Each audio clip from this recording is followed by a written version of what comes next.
Okay, we're recording. Okay. Joan Bibelhausen is Executive Director of Lawyers Concerned for Lawyers. Joan received her JD from the University of Minnesota Law School and is admitted to practice in Minnesota. She has significant additional training in the areas of counseling, mental health and addiction, diversity, employment issues, and management. She has spent more than 2 decades working with lawyers who are at a crossroads because of mental illness and addiction concerns, as well as work-life balance, stress, and related issues. She's going to talk to us today about the ABA Hazelden study on lawyers and addiction. Hi, everybody. Delighted to be here, and thank you so much for this opportunity. At the end of this program, you will see contact information, and so while you may be watching this not live, I do encourage you to use that to ask any questions you might have, and I will do my best to respond to them promptly. If you're seeing this before the end of June 2016, I just want you to know that I travel a great deal during June, and it may be a day before I actually am able to answer emails, depending on what sort of Wi-Fi I have in what corner of Minnesota I'm going to. It's getting better, but I need to make that disclaimer. So our program today is based on the title of an article called The Prevalence of Substance Use and Other Mental Health Concerns Among American Attorneys. And today we're going to talk about ethical considerations related to that study, because there are quite a few as we look at the information and what sorts of things it has revealed to us. So this study was published in the February 2016 issue of the Journal of Addiction Medicine, and the materials that go with this program include a resource list, which will give you a link directly to that.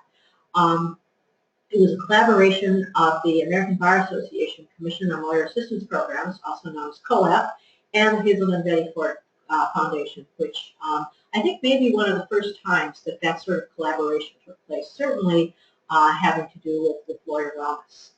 And if you're a member of the State Bar of Minnesota, your March bench and bar, March 2016 bench and bar, had a cover story that looked at additional information about this study.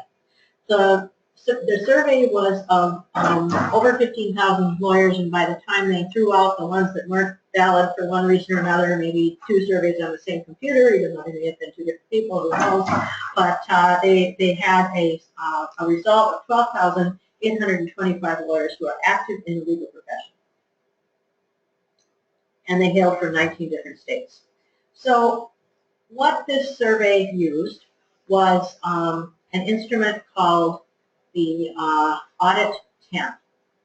And this is widely used by mostly in the healthcare profession, but it was also applied to legal profession. It was developed by the World Health Organization. And what it specifically screens for is hazardous, harmful, and possible alcohol dependence. And so we're not talking about addiction here. We're talking about hazardous, harmful, and possible alcohol dependence. So in other words, perhaps there's an issue there. Are people drinking in unhealthy ways? And what we found with lawyers was that 20.6% of those who answered the survey, so depending on who you ask, they may round it up to 21%, or they may round it down to 20%, scored at a level consistent with drinking in a problematic way. So in other words, hazardous, unhealthy, potential dependence. And women were at around 15%, men were around 25%. And by the way, there was a fairly evenly matched number of women and men taking the survey, with a few more men as we have in the profession, but very statistically significant. And so that's the rate overall. Using these 10 questions was asked questions about how much you use, how often you use, but also additional questions about what people thought about it, whether they ever been concerned, and some other kind of subjective questions. Now, if you take that audit 10 and you break it down to the audit 3, which is 3 of the 10 questions, very clever the way they phrased that, what they found was that lawyers had a rate of problematic drinking at 36.4%. Now, why is that different? Well, the audit 10 asks about what people think about things. The audit 3 is just the 3 questions that ask about how often, how much, and how often do you drink to a level that would be considered binge drinking by the medical profession. So over a third of us actually drink in a hazardous, harmful, or possibly dependent way. And again, does it mean we have to stop? No. But why are we using alcohol in this way? What is going on? What does this tell us about the profession? So in my view, this study actually asked more questions than it answered. And I think it will give rise to a continuing dialogue. Other things that were found with this were that, let's see, I want to, something didn't come up the way I wanted it. Sorry about that. Okay, it is the next slide. Never mind. Sorry about that glitch. I'm looking at a system that I'm not as familiar with, but I think I figured it out now. So they also saw that those who worked in private firms had a little bit higher rate. So if you're in government and you're watching this, your rate's a little bit lower, about 19%. The difference between 23 and 19 really isn't that great, with 20.6 again being in the middle. They also found that those who had fewer than 10 years in the profession or were 30 and under also had the highest rates. And we thought that that was particularly significant because when these studies were done before, over 20 years ago, that's how old our data was, they were done in single states, and then there was also a study that was done by the ABA, but it was a much smaller sample. And in those cases, as people got older, it got worse. And now what we're seeing is the rates are highest in lawyers. And so we've had some conversations with people about that, and we're actually chatting with some leadership in the various new lawyer sections to talk about what should we be doing here? What can we talk about? What can we do? Because we think that there really are some opportunities. And so the Bar Association, the State Bar Association, and others are stepping up. And if this resonates with you, that contact information at the end of the program will tell you who to call if you'd like to get engaged in this dialogue. Some additional factors having to do with use of alcohol is when this started to be a problem. So one of the questions is, do you think that your use of alcohol has ever been a problem in your life? And a little bit higher number than their original 20.6 figure said yes, 22.6% said that. And so about a quarter of the total, so again, this is not everybody, but this is of those who thought it had been a problem at some time in their lives. A quarter thought that it started prior to law school. 15% thought it started during law school. Almost half, 43.7, which I guess is almost half, reported that it started within the first 15 years following law school, and then just around 15% said it started more than 15 years after law school. So of course, if somebody is answering this survey and they're in the first 15 years after law school, obviously they're not going to answer the question about it being more than 15 years. So that's a little bit skewed because as people were older and in the profession longer, there were fewer of them because that's because the sample dwindled because of it changing. So this survey measured alcohol. In addition to alcohol, it also looked at drug use, but interestingly, only 25% of those who answered the survey at all answered any questions about drug use. And there were lots of questions about street drugs, prescription drugs, all sorts of things. But we really don't think that this sample is significant. It did show that people use alcohol much more than drugs, but because we don't know if people didn't answer because they never used them or because they really didn't believe it was confidential, we're not really reporting on that data. It was reported in the article, which you'll find in your materials, but we're not reporting on the data because of not knowing when how significant it would be. But what I can tell you is that lawyers do use drugs. They use street drugs, they use prescription drugs, they use whatever they can get their hands on. And the most commonly reported drug misuse reported to lawyer assistance programs, in other words, I need help for my problem with alcohol, or I need help with my problem with this drug, is prescription opiates. And there's certainly been a lot in the news about that lately, and lawyers are no different from anybody else. The most commonly reported drug for which people ask for help to lawyer assistance programs for law students is prescription stimulants. So in other words, somebody else's Adderall, which is very common or increasingly common on college campuses. It's certainly gone into law schools. And there have been articles lately about how people entering the workforce in the last 5 years, actually more like the last 2 to 3 years, following graduation from their terminal degree in higher education, so bachelor's or master's or JD or whatever it may be, that there's an increasing use of stimulant medications. And as lawyers, we are used to taking a situation, making an argument, and trying to get what we want. Okay?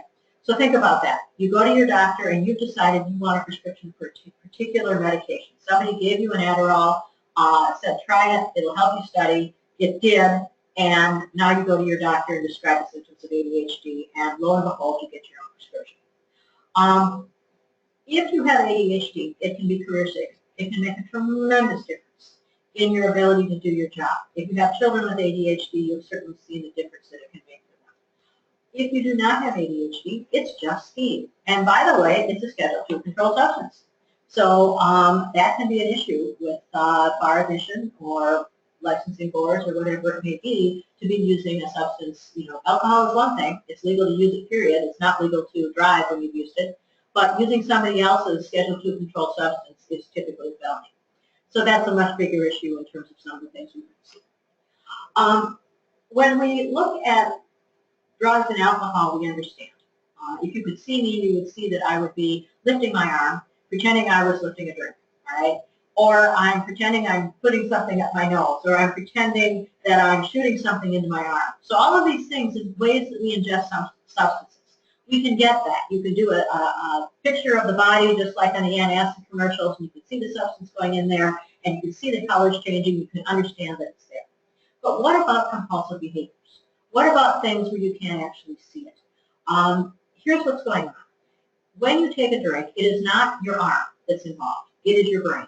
When you snort cocaine, it is not your nose that is involved, although it is a lot closer. It is your brain. Okay, so all of these things go to your brain. They change things in your brain. When you gamble and have a problem with it so that you are craving the action that gambling represents, guess what? The red lights in your brain when you're actively craving look exactly the same as for the drug or alcohol addicted person. And so we have a lot more stigma around the compulsive behaviors because we really don't get it. We associate compulsive behaviors essentially with the 7 deadly sins.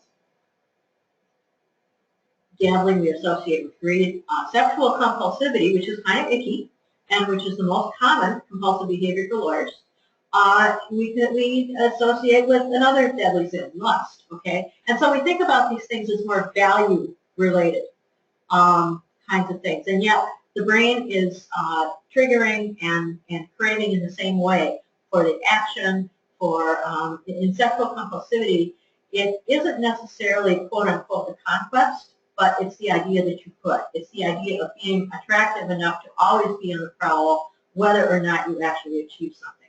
And some of the high-profile politicians who've gotten in trouble because they saw themselves as incredibly attractive and irresistible because everybody said they were. That can also happen to lawyers because it's like people start treating you special. And so it can go to your head in ways that can be really unhealthy. And it's also, compulsive behaviors, we also are ashamed by them because we think we ought to be able to control these things. We talk in society about the illness of chemical addiction, substance use disorders, all of those sorts of things, but we just think we place more value judgments on people with compulsive behaviors. I know that a number of people who are going to be looking at this are law clerks. You're going to be going out into practice. You are going to see all of these issues in your clients. If you are working in the criminal justice system where you are dealing with theft, those sorts of things, you may run into compulsive shoplifters. Doesn't mean that it's okay that they did it, but maybe the reason they did it is because they couldn't help it. And if that person also gets help, perhaps they won't go out and do it again, whereas if they just have a penalty, it's just a matter of time. And so as lawyers, we are going to see these things in our clients, and they need to be a piece of what we do with them. I'm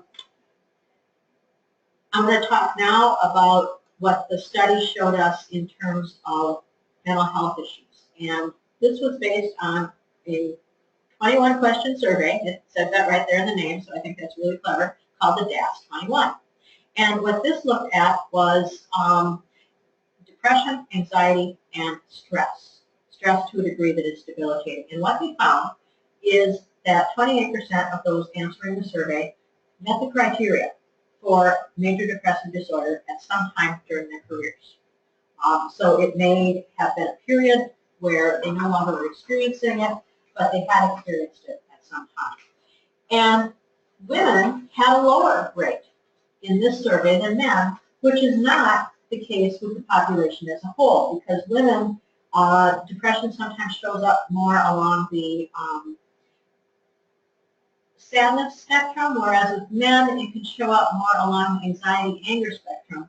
And so when we just think about, I'm going to go see somebody because I'm feeling depressed, men don't necessarily have the same societal either support or information to go and access services for the symptoms. But when this survey asked questions that were consistent with people meeting criteria for major depressive disorder, and people said, yes, I have had this symptom, and they went through the symptoms, men scored higher than women. As we got older, the rates went down. People who were in more junior positions have higher rates. It's kind of, two sides of the same circle. The DAS-21 looks at depression, anxiety, and stress. And for anxiety and stress, they found that 19% of the people had had what would be considered an anxiety disorder. Could be short-lived, but they had that at some time during their careers. Women, more so than men. And 23%, now you think, well, everybody's stressed.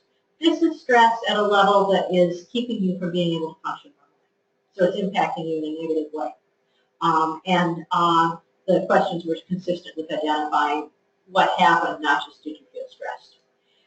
Again, as people got older, it went down. And if you had higher scores on the audit, back to the one we were talking about, the substance issues, you had higher scores on the DAS, the one that measured depression, anxiety, and stress. So there's a correlation there. Now, there was a series of questions that asked, do you think you have ever had? And then a list of conditions were mentioned. And so people were asked, do you think you've ever had this? And so, do you think you've ever had something that might be an anxiety disorder? Over 50%, 61%. So in other words, this is a stressful profession. And it's anxiety-ridden, and it's what's going on, because we are dealing with very difficult issues for our clients. Almost half believed that they might have been depressed. So they might not have met the criteria, but they felt down in a way that maybe they were heading in that direction.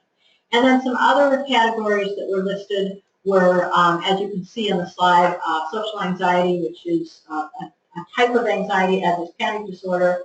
2.5% thought that maybe they had bipolar disorder, and 16% thought that they had met criteria for ADHD. And we definitely do see that in this profession. And in fact, for those of you who understand that issue or have had a diagnosis with it, LCL has a support group for lawyers with ADHD. We're also looking at something we call the silver tsunami. And this has to do with what's going on as people age in our profession, and this is definitely going to tie into ethics. So as I mentioned, before the study showed that increases related to more years in the profession, what we're seeing now as our profession ages is a greater degree of cognitive impairment. And the study did not ask questions about that. So this is more some additional information. And I want to talk about that for a little bit. As we look at our aging profession, we really don't have any guidance about when to stop, unless you're a judge. You have to retire at age 70. But other than that, some firms have mandatory retirement, but others, it's just when the person doesn't do it anymore. And when the person makes the decision to retire, and often firms are in a very difficult position of helping someone to retire. We don't do succession plans in this profession. There's one comment to a rule that I'll talk about later that does say we're supposed to do that, but we really don't have a plan for that. And in fact, I've been out at state bar events around the state, and one of the big issues is lawyers who would like to retire, they'd like to pass their practices along, but there aren't people who want to come out to Greater Minnesota and do that. So if you are in the job market, I can tell you that around the state of Minnesota, there are opportunities. There are many opportunities. but you have to be willing to leave the Twin Cities. Sometimes people are reluctant to approach others, especially if they have a strong reputation in the profession. It's like they hope they'll get over it. They hope it will go away. And so, well, we really don't want to bother them. And maybe it'll just get better if we don't do anything. If someone's solo, someone may not see what's going on. And often what will happen is someone might be encouraged to retire, and then they'll go out and set up their own practice. And they should not have done that because they were encouraged to retire because there was concern about whether they should be continuing to handle clients' interests. And the kinds of ethics issues that come up are often neglect, that things just aren't being completed, and confidence, whether somebody continues to have the understanding to do things. But when we look at aging issues, we really have to have the right perspective. First of all, we start to cognitively impair in our 30s. So, and it's not about how you don't have the same ability, it's that you might think about it more. I was just talking to somebody who was frustrated at how long it took them to do things associated with a hobby. And they're a musician, and so this is outside the legal profession, but I think it's a good example. And they're trying to do some recording. And they said, it takes me so long to get things just right. And I said, well, do you think it's because you care more about what it sounds like? Do you think it's because you know more about what it could sound like instead of just kind of rashly laying down a track and whatever it is will be fine? And so if you think about that, as we develop and we learn more, maybe it's because we know that there's more out there, that we're taking more time to think things through. So as we age, we're at greater risk, but it does not mean we're incompetent. It may mean that we think things through more thoroughly because we've learned more. And I'll just say that I have a board member at LCL who's going to be 97 next month, and he keeps me on my toes. And I value his guidance more than just about anyone else on this earth. So as lawyers, when you see somebody, whether it's someone who might have age-related cognitive impairment or any other kind of issue, should you presume competence? And the answer is yes, because we start there, and then we look at ways to take protective action, etc., if necessary. And when we look at the rules of professional responsibility, let's take a broad view. Let's look at why we're here. We're here to protect the public. And so the lawyer who is starting to miss things or who has any other sort of impairment issue, things like private probation or things like disability and inactive status, which we'll talk about a little bit more, things that allow people to step out or to have a safety net are really going to protect the public much more than pillorying somebody with public discipline. But sometimes if they're not answering and not responding and things like that, there's no choice but to go to that public route. But if we take a broad view of what it means to protect the public, it does not mean that the lawyer has to be harmed to do that. Now, going back to kind of the aging type issues, I want to talk about something that the counselors and others in this area refer to as pseudo-mental capacity. And here are some things that you might see that unless you kind of drill down, you're really not going to see something. And some of the things that people might do if they are starting to walk down that road are the ones I want to talk about in particular are confabulation and superficiality. So confabulation is where you know something generally, but you have forgotten it specifically. So in a law office, somebody might be a little bit concerned about one of their colleagues, and they might say something like, so you got a new client today, tell me about it. Well, it's just a family law case, and there's some custody issues, and there's some property issues, and we're going to be doing what we usually do, okay? So family law cases often involve property issues, they often involve custody issues, and so the lawyer knows that it would be reasonable to have that case involve that, but they have no remembrance of what the case actually is. It's just like saying, what did you have for breakfast this month? Oh, probably we had bacon and eggs and toast, and you don't remember what you had, but bacon, eggs, and toast are a reasonable thing to have for breakfast. As our memories start to change, one of the protective things that happens is for our brain to say that we're okay. And so there will be denial that the person really believes that there's an issue. As we progress, confabulation can become superficiality. And so that same question about, I hear, and in fact, I probably misspoke earlier, I shouldn't have even said this, that the lawyer knew it was family law case. It's like, hey, you got a new family law case this morning. What was it? So the family law reference triggers what they remember about that. Oh, family law, that would be this and this. Okay. So superficiality is where the question might be, oh, you got a new family law case this morning. Tell me about it. Well, it's the same like we always have. Nothing special. It's just what we do. I don't know why you even have to ask me about it. There we go to defensiveness. Okay? And so they don't remember anything. But that comment, it's what we always do. It's the same as all of the others.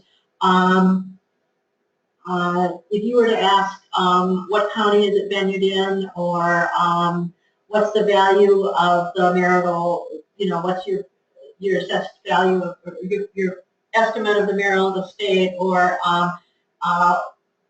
do you think he and he will work in this one, something like that, they would be lost if they're at the point of superficiality. If they're at the point of confabulation, you might get some information.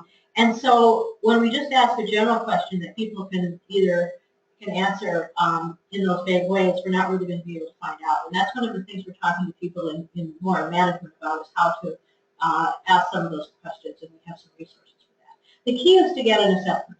There have been lawyers who are having strokes in open court, where they're suddenly not making sense. And okay, this lawyer needs to retire. No, you need to call 911. We actually got a call from the judge. I have this lawyer, and I don't know what's going on with him, so I thought I'd call you. I just took a recess, and I asked some questions, and I said, call 911. And it turned out the person was actually having a stroke right then. And many people recover from strokes, and they're able to return to what they do, and they may have some disabilities in terms of maybe, some movement stuff, or it might be cognitive. It really depends on where the brain bleed is. So strokes don't have to be fatal, and they don't have to be disabling, especially if they're caught early. This is where I would often say, are there any questions? So I will remind you that at the end of the program, there will be contact information, and please feel free to call or email with any of those questions.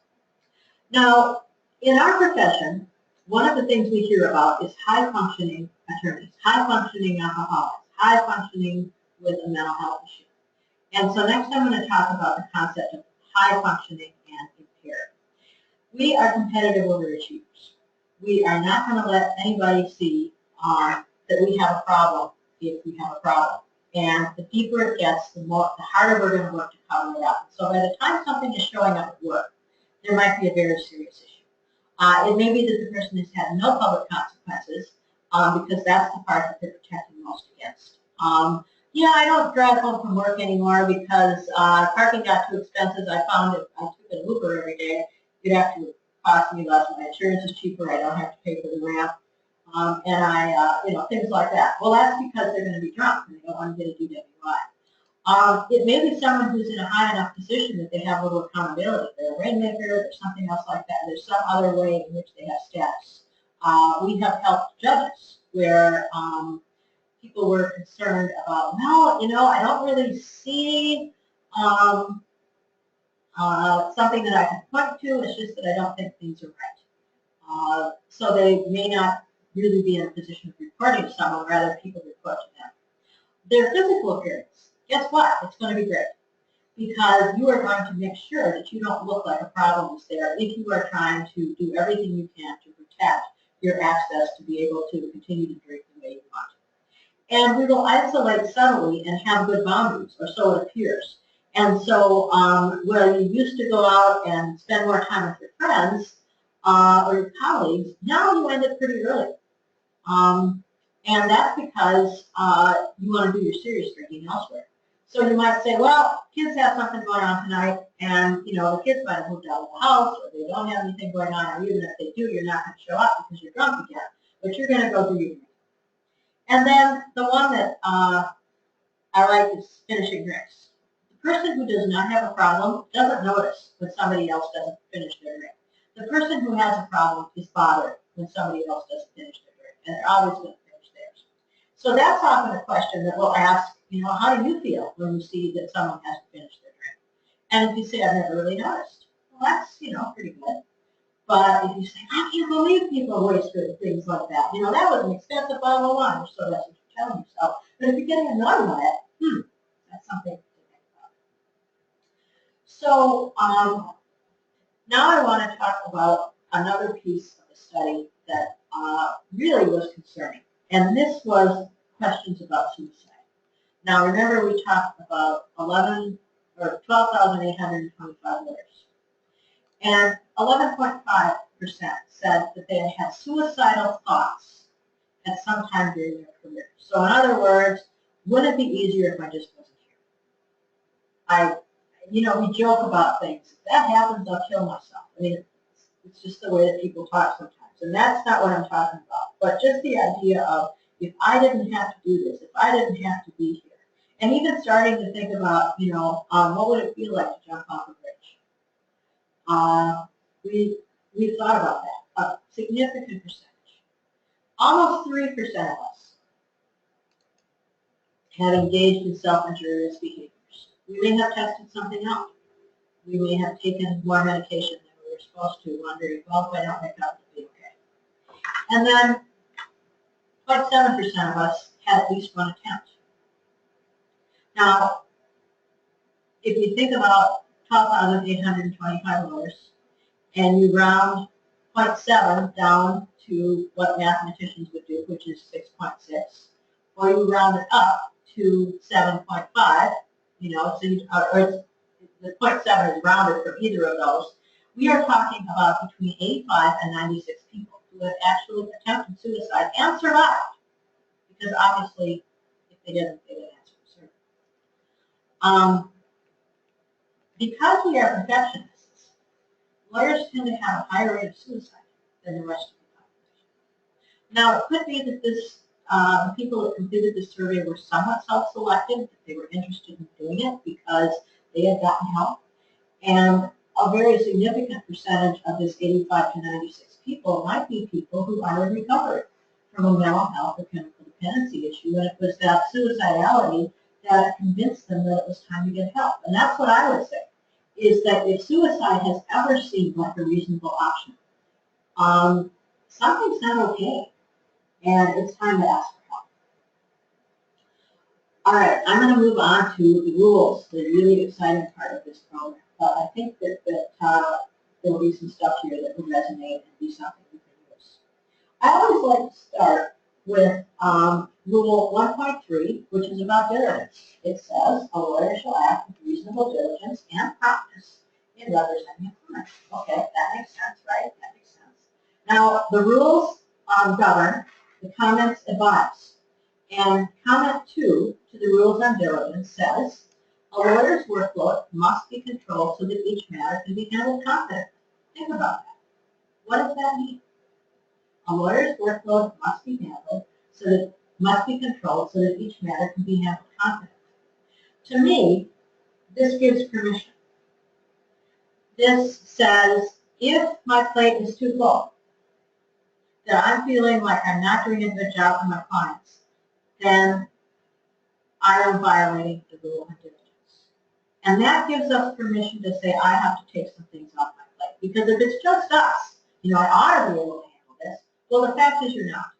And so there you are, in non-compliance, and it's time to do something about it. This also may be something that is noticed in someone you work for. So think about this in terms of what your role is in relationship to someone who might be impaired.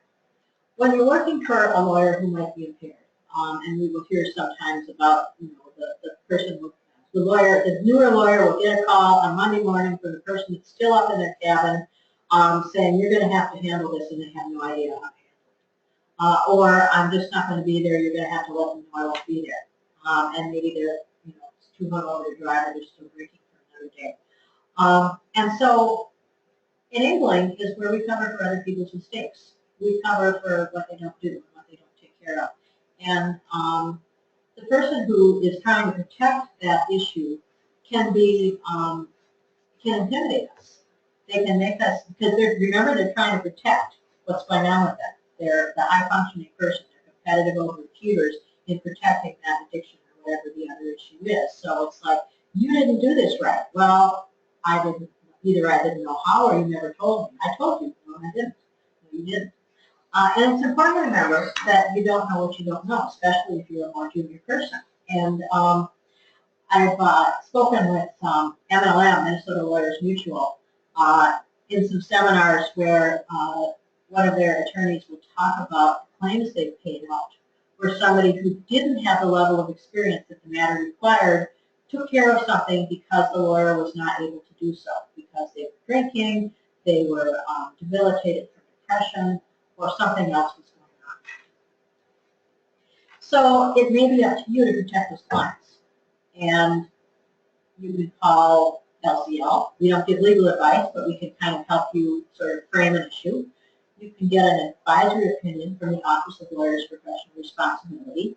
And then, depending on who your ethics teacher was, that person can also be a resource. We talk in the law schools, in the ethics classes, and some of them, not all professors will bring us in, but I'll say, you know, when I get to this particular slide talking about this, I'll say, and maybe you could even call your ethics professor, and I'll look at the ethics professor, and I'll nod my head up and down. Of course, we've had this conversation already, but that can possibly be a resource as well. But what might be key is that you have to make sure you have resources outside your job. You have to maximize your career, because it may be that the only way you're going to be able to handle that situation is to leave. That it is a poison situation and it's not going to work out for you. Other times, someone will get help or they will get better, and it's not that way. But you need to be mindful of taking care of yourself, as instead of trying to make everything okay for that lawyer who has an issue. One of the things that LCL can do is coach people on either assessing a situation, but also on reaching out to somebody you're concerned about. So I want to talk about some ways that this shows up in the discipline and professional responsibility context. In Minnesota, when I was in law school, the person who was the director of the OLPR said that he thought that about 50% of the cases coming in the door had an alcohol-related component. And not all are disciplined. You know, it's ones that are put up for investigation beyond a summary dismissal. And another thing that can happen is that if somebody is found to have violated rules, there are a number of things that can happen. So there's a reprimand, an admonition, suspension, probation, disbarment, not in that order. So you start out with the admonition, then the reprimand, then the probation, which can be public or private, suspension, and disbarment. And so people can offer mitigation and say, and I'll talk about that in a minute, that there are some issues. And so if mitigation is granted, then the probation would include a chemical dependency component. So let's say that they have to do some sort of abstinence-based support. AA is most common, but it's not the only one. Or they may have to do random ways. In the mental health area, there's a similar situation for someone who has a mental health issue and it becomes a mitigating factor, that they may have to demonstrate that they are taking their medications through random ways, as well as confirmations that they're continuing to engage with a therapist or other mental health treatment. Open cases, and in one annual report, 50% of the open cases nearly were neglect and non-communication. So if you read discipline opinions, you'll see that that's often out there. So we can all imagine a client who's upset because we didn't call them back 10 minutes ago and they called 15 minutes ago. Okay? We're always going to have, wherever you go, you're going to have people that are annoyed that you didn't get back to them as quickly as they thought you should. But if somebody complains to the lawyer's board and it's investigated and they say, yeah, this really does look like neglect and not communication, not getting back to the person, not dealing with the case, then it's pretty serious. And if you think about it, a healthy lawyer isn't going to have that situation. Something's going on. The same annual report showed that about a quarter of the cases involve non-cooperation. And what that means is that people simply are not responding to the inquiries from the board. And it may be that they respond sporadically, it may be that they don't respond at all, but that was almost a quarter of the cases. And really, you cannot find any way to say, I think, that the person who does not respond to the board, the Office of Lawyers' Professional Responsibility, to the point where it's actually part of the discipline petition when it becomes public, that that person is helped. You know, there's things going on with the profession and what is going on. So, as we look at kind of here's an illustration of this. On the top of the iceberg, we might have things like failing to complete transactions, communicate with clients, missing court deadlines, okay? That's the tip of the iceberg. Those are the perhaps less serious misconduct. And then we go down to the bottom of the iceberg, and we have the legal consequences, statute of limitation issues, trust account issues. Those can be much more serious. And then we have all of the illnesses that might be going on. Now, these two slides are from my friend Buddy, who's the director of the Louisiana Lawyer Assistance Program, and I gratefully give him credit for them, with one exception. You'll see that under the iceberg we have the term alcohol/drug abuse. Okay? Addiction and dependency, or substance use disorders, as the DSM-5 calls them, Diagnostic and Statistical Manual. This is the only illness for which we place a shaming term on the person who has the illness. We do not talk about, we may say that smoking can cause lung cancer, but we do not shame the smoker. Some smokers may feel that way, but the medical profession does not do it by claiming, instead of calling lung cancer, they refer to it as, tobacco abuse. The person who is diagnosed with diabetes, whose lifestyle may have been a contributing factor, we may know that, and we may advise the person to change that lifestyle, but we're not going to refer to them as someone who is a sugar abuser or a salt abuser for the person with hypertension. So think about your language. And the DSM-5 calls it substance use disorder. I think that's a great acronym because we can all remember SUDS, all right? Think about how we refer to people, because if it's in the court system, if it's your client sitting across from you, even if it's the opposing party where you're trying to help one family become two families, if you think of it as an illness, not a characterization, I think you're going to get a lot farther with that relationship. Now I want to move on to some other ethics issues and go over them specifically. The impact of these behavioral disorders, which is another way to characterize mental health, substance issues on the legal system, started out with the fact that it was primed to even, public drunkenness was an issue.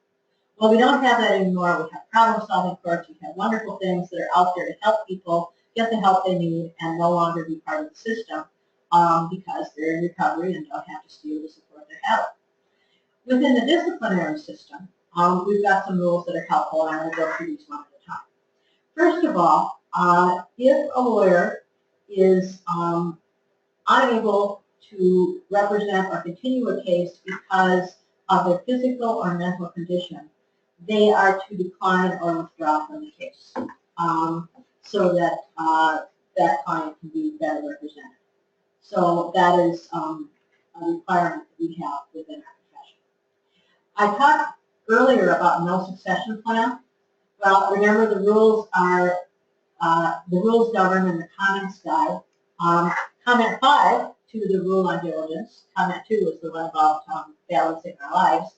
But comment 5 refers specifically to souls and says that it says the duty of diligence may require that people prepare a plan, designating another lawyer to review files, etc., etc.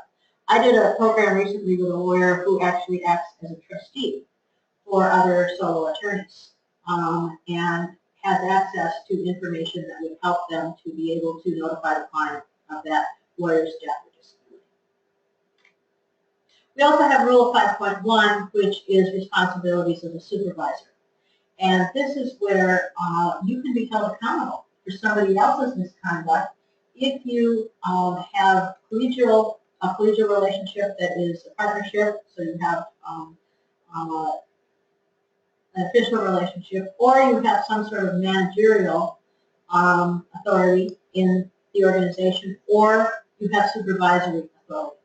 And you know of conduct when things could have been dealt with and it wouldn't have gotten worse, and you don't do anything. So other lawyers can be held responsible if they knew of conduct and didn't do anything. So let's say you have a colleague that the word is out that this person is engaging in drinking behavior that is concerning, and you know that you can't go and say, hey, I think you're an alcoholic because you get into ADA issues, etc. But you are concerned about somebody's work being done effectively. You're concerned about appearance that was missed or something like that. So that is, failing to show up for court is fairly significant, and it suggests that there might be an issue, but you're not dealing with the issue. You're dealing with the conduct, not condition. And so that supervisory lawyer should say, okay, something's going on here. There's a result. There's a consequence. That's what we're going to deal with, not the fact that the person may have an issue. Now, we can offer help. We can say, we want you to get help. We don't know what's going on. We're seeing a change in your behavior. We're seeing this and that. And it's because this thing happened that we need to take some steps. It's a little confusing sometimes, and so I do really encourage people to contact me if you'd like to discuss that further. We also have what I call the rat in your friends rule, or the squeal rule, which I think is how they refer to it in biology classes. And that's how we're all supposed to report professional misconduct by another lawyer. And there's a exception to that rule, which says if somebody learns of a misconduct because they're involved in the lawyer assistance program, they do not have to report. So that would be someone who volunteers for us. That would be that would be a lawyer who works for LCL. And I think that we sometimes get the question, well, if I report it to you, do I have to report it to the board? Yes, you still have to report it to the board, but the rules don't say when. And in fact, we'll get that question from judges who see something with an attorney that they feel that they're going to have to report. Perhaps they've missed some things, other issues are going on, and they feel they have no choice. So they'll call us and say, so I'm going to have to report this lawyer, and we'll let them know that they can talk to us first, that they can tell the lawyer that they've contacted us, or they can suggest that the lawyer contact us. There's a number, every case is different, but they can give that lawyer a chance to start getting some help and maybe even self-report before the reporting has to happen. It would be really nice if it always worked that smoothly, but it doesn't. If someone commits professional misconduct, it is not excused because they have an illness. However, if it's serious enough, they may be put on disability and active status, which sets the action aside. If the person does decide to come back, then it kind of picks up where it started. And we talked about probation earlier. It can be public or private. And the director of the OLPR, who recently retired, Marty Cole, talked about in one of his last articles, private probation is a safety net, and I fully agree with that. And it's for less serious misconduct. And then, as we talked about earlier, there could be mitigation of discipline for people who have factors that are present. And there are two seminal cases about mitigation. The first one is the Johnson case. These are a year apart. And the attorney must show 4 things by clear and convincing evidence. They have to be effective, it has to cause misconduct, they must be in recovery and anything else that contributed, and the misconduct must be unlikely to recur. So that was 1982, and that's the Johnson case, and that rules today. The next year, there was the Warwick case, which had the same factors for mental health. Mr. Johnson got mitigation, Mr. Warwick did not. Although reading the Warwick case, it certainly seemed to me that there was a pretty close tie-in, but the court declined to find that. Now, in more recent cases with mitigation, there was a Fairburn case where extreme stress was seen to be a mitigating factor. And they went through some of the things that were present in that person's life. And in Reglasser, turmoil in an attorney's life can be considered a mitigating factor, even without proof that it caused the misconduct. And I have to say that in that case, there were no client cause involved. And it did not involve anything regarding active cases. It was another kind of issue in the lawyer's personal life. So I think it might have been different. We also have the fact that causal connection can be extremely difficult to prove. Did the illness cause the misconduct? And the Maine and Rodriguez cases are examples of that. Ms. Maine clearly had mental health issues. Mr. Rodriguez clearly had substance use issues. The causal connection was not found, both with his father. And it's an interesting legal principle that, as a person in a helping professional, I fail to understand. So the point is that some lawyers are reluctant to raise mitigating factors because they're concerned that all of their medical information will become public if public discipline is issued or if there's a public petition. And that's a reasonable fear, because if you make a mistake on a trust account, anybody could have done that, and we all worry about it. But if you didn't, or you took too much out of your trust account, or you didn't do something, and it was because you were under the influence and you thought that a settlement check was going to come in and it didn't, it's kind of the same thing, except that now everything about your depression or your chemical use is part of the account. The Clark case that came out a couple of years ago has footnote 2, which says there is a mental health issue, and we're not going to talk about it. The lawyer asked us to seal the record, so all we're going to tell you is there's a mental health issue. And there has been this view that the public has a right to know absolutely everything. Well, I would suggest the public does not have the right to know the details of the lawyer's medical record, and apparently, in regard, the court agreed with that as well. And for that, we are extremely grateful, because we think that footnote 2 in regard will save some lives. Lawyers need to know that they can say, I am presenting information on a mental health issue, I would like that record seen. And the court now has a history of doing that. So those are the ethical considerations, and now I want to talk about what kind of help is available. I work for an organization called Lawyers Concerned for Lawyers, which is available to lawyers, judges, and law students throughout the state of Minnesota. And I'm going to tell you a little bit about our services, and then we're going to give you a specific protocol to use if you are concerned about somebody and would like to encourage them to get some help. This might be a family member, it might be a client, it might be a colleague, it might be a supervisor, it might be something that are questions you can ask yourself. So I'll get to that in a minute. So LCL will go out to organizations and give all sorts of programs. There's information on the website about that, which is listed here. We will advise people and consult with people on whatever it is, how to talk to somebody. How do you raise concerns? What do you say? We have professional and peer support throughout the state of Minnesota, including a 24-hour hotline, short-term counseling, referrals, group support. We have peer mentors throughout the state of Minnesota as well. We partner with an organization called the Sand Creek Group, which is actually the same group that has many of the state contracts. The specific counselors we work with have worked with a lot of lawyers. And so they already have familiarity with what their lives are like. And you can look at their website for more information. And then this is LCL's contact information. So let's say that you are concerned about something, and you're thinking about, how do I reach out to them? What do I say? And there's you want to give yourself time to do it, and you want to think about being non-judgmental and being there to offer help. And so you start with establishing that relationship, that rapport. You start out by saying, I care about you, I'm concerned, you're a good client, you're a good friend, whatever it is. And then you say, but I have to say, here's what I'm seeing. And you lay out very specific details. And you might give a date, you might give an occasion, on this day, we got a call that you missed work. And so you give some specific facts. And then the third thing is to say, here's how I feel about that. I'm worried. You insisted you could drive home, and I let you take the keys, and I was terrified.